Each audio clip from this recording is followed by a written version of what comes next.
The movie begins with a haunting sequence featuring a woman intently washing a blood-soaked cloth. This woman is the mother of a pair of grotesque mutated twins that she keeps confined in her home's basement. Even though they are monstrous, she continues to care for them as her maternal love surpasses any fear or horror she may feel toward them. Things take a turn when a postman arrives at the house and hears a strange, unsettling noise coming from a crypt situated nearby. Driven by curiosity, he lifts the lid and peers inside because he thought he might be assisting someone, and he continues to extend his hand only to be violently pulled, unknowingly setting the monstrous twins free in the process. Fast forward 3 decades later, the movie shifts its focus to a group of teenagers who've gathered at a specialized camp called Adrenaline. This camp is particularly designed to help young adults overcome their dependency on modern tech. On their first night, the teens enthusiastically participate in various camp activities, forming new friendship and connections. However, our main character, Zosha, chooses to distance herself from the group. She's grappling with immense pain and grief, having lost her family in a tragic car accident. The next day brings a new adventure as the teenagers prepare for a hiking trip into the adjacent woods. Iza, who's in charge of leading the hike, takes the opportunity to introduce herself to the group, comprised of Zosha, Julik, Anela, Bartek, and Daniel. With backpacks slung over their shoulders, the young campers set off into the forest, embarking on a journey that promises to be anything but ordinary. As evening descends, the group gathers around a campfire to share stories and experiences. Iza suggests that each camper divulge the reason that they chose to join the camp Adrenaline, and Julek, who steps up first, reveals to be a well-known gamer and streamer. However, his parents grew concerned about his excessive gaming habits and sent him to the camp in hopes of a lifestyle change. When it was Zosha's turn, seeing the depths of Zosha's pain, Iza decides to respectfully skip her, letting the firelight flicker on their expectant faces as they settle into an uneasy silence, unknowingly awaiting the horrors that lurk in the woods around them. Later that night, around midnight, Daniel slips out of his tent and heads to a nearby lake for some time alone. He lights up a cigarette and enjoys the solitude, but soon Aniela joins him. Initially, they engage in a casual conversation, but as the night deepens, they grow closer and share an intimate moment. After their very passionate encounter, Aniela returns to her tent.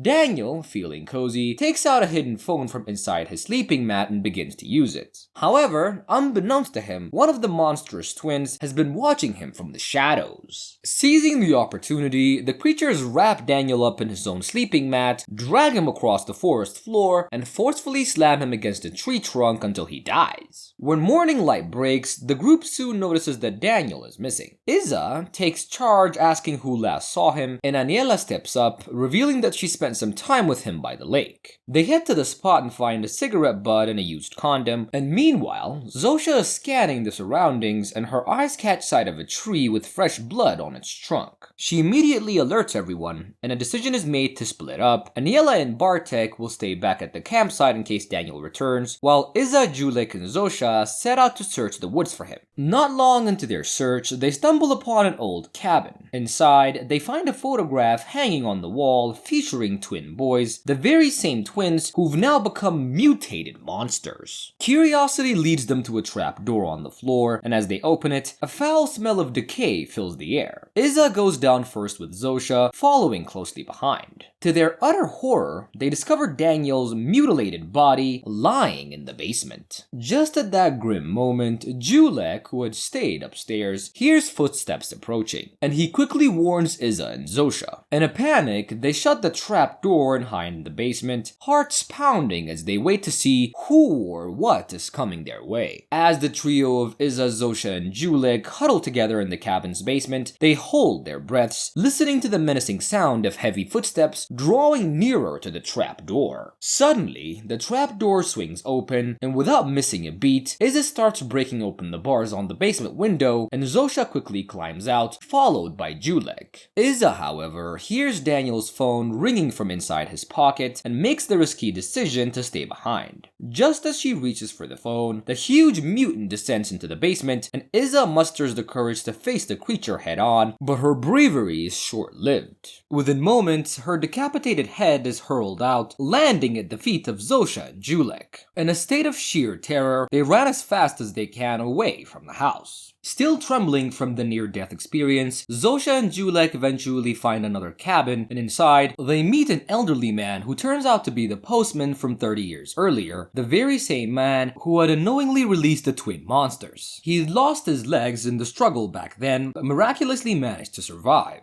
Hoping for a lifeline, Zosha and Julek initially ask if they can use his phone to call the police. However, the old man informs them that he doesn't own a phone, and instead, he begins to recount the tragic backstory of the monstrous twins. Years ago, there were normal kids living with their single mom in an old house, complete with a pet dog. But everything changed one fateful afternoon when a meteor shower graced the sky. A small piece of the meteorite landed near their home, and the curious twins found the rock and hid a piece of it under their bed. That night, a black gooey fluid seeped out from the rock, making its way into the twins' bodies and transforming them into the deformed carnivorous monsters that they are today. Their mother discovered the horrifying transformation when she found them eating their own dog in the basement. Overwhelmed with fear yet unable to abandon her kids, she chose to lock them up and feed them animals. As years passed, the twins grew more ferocious and tragically ended up consuming their own mom. Upon hearing the horrifying tale from the old postman, Zosha and Julek felt compelled to go back to the mutant twins' house. They believed that they need to retrieve Daniel's phone, hoping that it might be their last resort to call for help. When Zosha and Julek were making their desperate plans, Anela and Bartek are lost in conversation, sitting on the edge of a cliff overlooking the woods. Their moment is abruptly shattered when one of the mutants emerges from the shadows. In a horrifying instant, Anela is impaled, her head skewered on a branch. Bartek recoils in terror and takes off running, and after a heart-pounding sprint, he ends up at a nearby church. The priest who had conducted a morning prayer at their camp is there and offers to listen, and just as Bartek starts to sense something is off, the priest strikes him on the head, knocking him out. When Bartek regains consciousness, he finds himself tied to a chair and gagged. The priest looks at him with a cruel smile and confesses that he dislikes Bartek because he's a homosexual. And just then, the priest hears the sound of a wood chipper mysteriously starting up outside. Curious and cautious, he leaves Bartek alone to investigate, and as he steps outside, one of the mutants appears from behind and lifts the priest off the ground, feeding him into the roaring wood chipper. Back inside the church, Bartek seizes this moment to free himself from the ropes. Meanwhile, Zosha and Julek have made it back to the mutants' houses. They've come with a quick plan. Julek will act as a decoy to distract the monsters, giving Zosha the chance to grab Daniel's phone. But before they can put their plan into motion, Zosha hands Julek a pocket knife for protection and a kiss on the cheek, a small but significant gesture of courage and perhaps a final goodbye. Alerted by Julek's strategic shout outside, the first mutant twin decides to leave the basement to investigate. This gives Zosha the opening she needs, and she rushes into the basement and successfully retrieves Daniel's phone. And just as she's about to celebrate her minor victory, she realizes she's not alone, as the first twin has returned.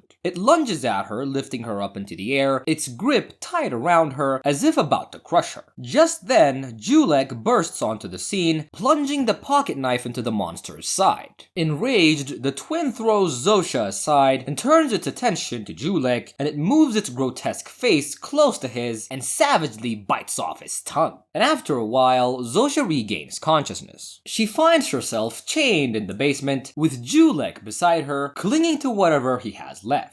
Desperate to escape, Zosha uses Daniel's severed hand to unlock his phone using the fingerprint scanner. She was just about to dial for help, but the phone screen goes black as the battery's dead. Stranded and desperate, Zosha tries to comfort the severely weakened Julek. Realizing the severity of the situation, Julek asks Zosha to end his suffering, and with tears in her eyes, she grips the pocket knife and stabs him, granting Julek a merciful exit from his torment. In the meantime, upstairs in the same house, the mutant twins are tending to their wounds. The first twin is cleaning the stab wound on the side, while the second one heads outside, armed with an axe, likely to continue its reign of terror. And after a moment of gathering herself, Zosha summons the will to escape. Using the pocket knife, she pries open the chain lock that binds her, and though she could try to flee from the house, she decides to instead confront the twins, as it had to end now. Spotting a machete under a table in the basement, she takes it and silently makes her way upstairs through the trap door. She finds the first twin asleep on the bed, and with a surge of adrenaline, repeatedly plunges the machete into its chest, doing her best to make sure that it never wakes up again. Elsewhere, the old postman, the survivor from 30 years ago, sits in his cabin. A shotgun is propped up beside him, and he waits with a mix of anticipation and dread for one of the twins to step into his line of sight. He's been waiting for this moment for a long time, and now it looks like his wait may finally be over. As the old postman hears the floorboards of his porch creak under the weight of approaching footsteps, he takes aim and fires through the door. To his horror, he realizes he's mistakenly shot Bartek, and unfortunately, Bartek meets his tragic end. During this time, Zosha manages to make her way to the main road, and she finds a parked police car and an officer, and tearfully spills out the entire horrifying tale to the officer. Shaken, but eager to help, the officer invites Zosha inside the car, and they begin to drive away from the forest. Just as they think they're about to leave this nightmare behind, the cop runs over one of the mutant twins. Ignoring Zosha's frantic warnings, the officer steps out to confirm the creature's dead, and as it turns out, he is met by a towering figure of the second twin, but before he can act, the monster effortlessly slices him in half. Terrified but quick thinking, Zosha smashes open the back seat window of the police car and climbs onto the driver's seat, and for a moment, she contemplates fleeing, but then courage overtakes her, and she revs the engine and drives back, running over the second twin multiple times until it becomes an unrecognizable heap of dead flesh. And with a heavy sigh of both relief and exhaustion, she drives out of the forest and into the safety of the approaching dawn. And despite the multiple stab wounds inflicted by Zosha, the first mutant wakes up, setting the stage for yet another chapter of terror as the movie comes to its chilling end. If you want to watch more creepy horror movie recaps, make sure to subscribe and leave a comment. We'll see you next time. Bye.